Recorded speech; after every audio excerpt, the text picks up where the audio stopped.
Ниту координираниот вонреден инспекцијски надзор на тимовите на Институтот за јавно здравје и на Државниот санитарен и здравствен инспекторат не го дадоа одговорот кој е изборот и како 11 поранешни пациенти на Штипска ортопедија се заразиле од вирусот хепатит С.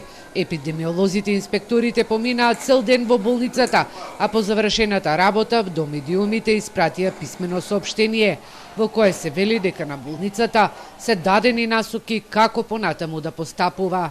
Во однос на бројот на пријавени заболени со хепатит С не се регистрирани нови случаи. За сите понатамошни активности се дадени препораки. За резултатите од дијагностичките постапки кај пациенти кои се во тек во релевантни институции ќе бидете информирани дополнително од страна на Министерството, Државниот санитарен и здравствен инспекторат и Институтот за јавно здравје.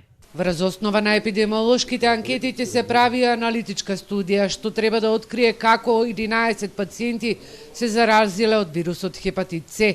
Заболените се од различни градови од источниот регион и не биле подложни на исти процедури. Сосема е друг случајот на 7 пациенти заболени од хепатит Б, кои се откриени отколку болницата од 1 септември почна да ги применува предоперативните тестови за пациентите.